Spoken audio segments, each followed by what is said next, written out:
akan kumiliki suamiku untuk selamanya sampai di akhir hayat, dan akan kujaga dia bagaikan kristal yang paling indah di dunia.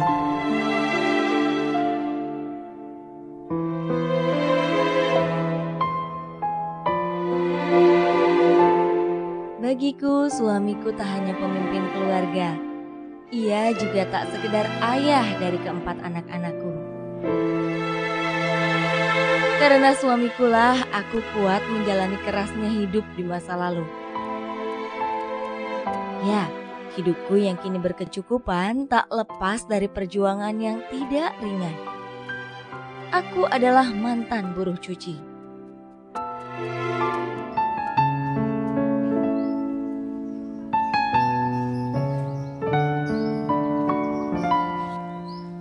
Ibu, nyuci Bu. Setiap hari aku berjalan dari rumah ke rumah untuk mengambil cucian dan mencucinya di rumah.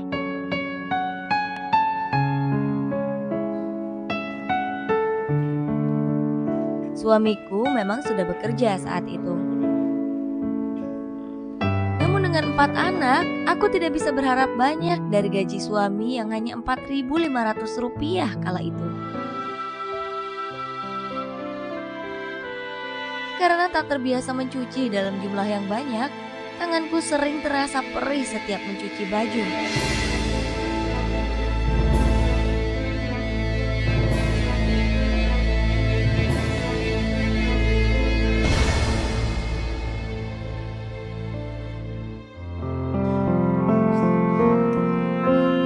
Suamiku juga sedang meneruskan kuliah kedokteran sehingga membutuhkan biaya yang cukup banyak.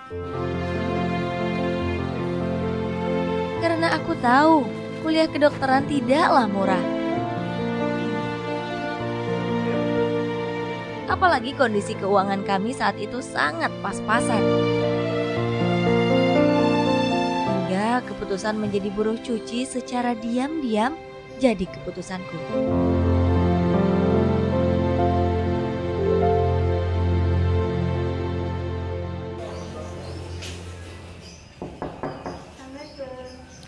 Waalaikumsalam.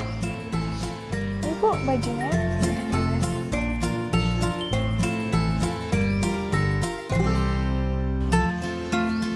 Kasih ya Bu ya. Ya, kasih ya. Ya.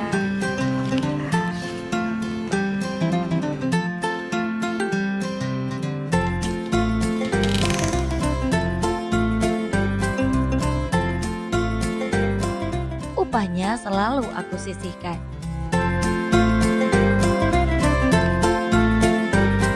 Lemari baju suamiku adalah tempat yang pas untuk menyimpan uang.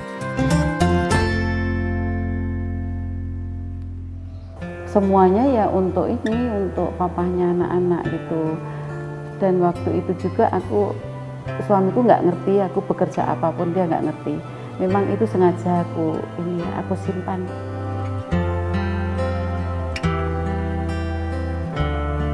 Bukan aku mau backstreet terhadap suami, enggak, tapi aku nggak pingin suamiku gagal sekolah. Seberat apapun yang aku kerjakan nggak pernah aku ceritakan pada papahnya anak-anak.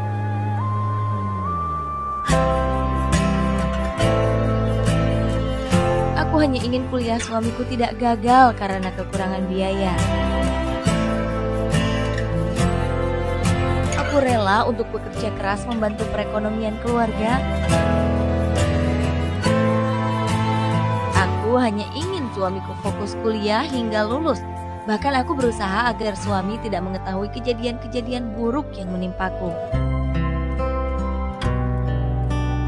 Karena mungkin pekerjaan kasar itu dijauhi orang, sehingga dalam pergaulan juga mungkin aku dianggap tidak patut ya tinggal di Perumnas itu, karena waktu itu tuh Perumnas itu kan tempatnya orang pegawai negeri yang pangkatnya sudah tinggi gitu.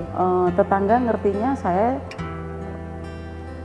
hanya buruh cuci gitu, ngertinya hanya itu. Jadi mereka itu menganggapnya itu di luar dugaan saya ya.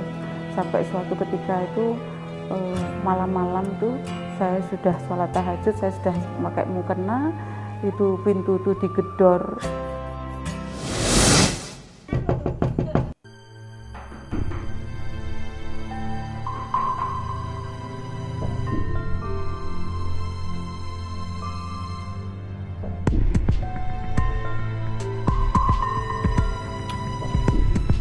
Suwi banget iki ngopo to?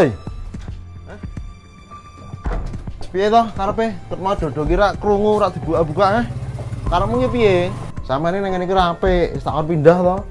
Ngisi-ngisi perumas kene ngerti ra? Tenang, Kak. Kon tenang piye lah kan Aku terdiam dan hanya bisa menyaksikan kemarahan pengurus RT yang terprovokasi warga karena tidak terima dengan kehadiranku di lingkungan mereka. Suami saya aja nggak sewot, kenapa sih itu yang sewot? Aku pikirkan hanya satu. Dalam hati aku terus berdoa agar suamiku tidak terbangun dan melihat kejadian ini. Aku tidak mau ia tertekan dengan keadaan seperti ini. Kene ngerti ra? Kudune kowe lunga saka kene lho. Ora cocok kowe tulunge ra cocok ento dadi warga kene ra cocok. Wis wong kok ngono, wis lunga wae kan lunga. Stop.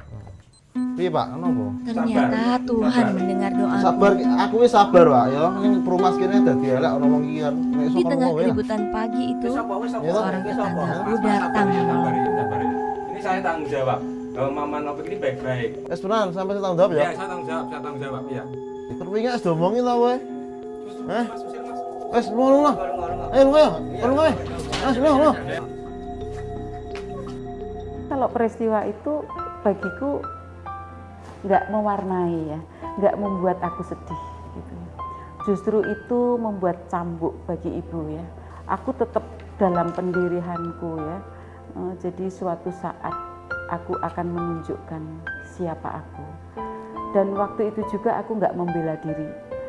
Saat dia mengusir, mencaci, nggak membela diri. Tapi saya juga nggak dendam sama mereka, nggak. Kalau aku seperti itu, kalau dicaci orang.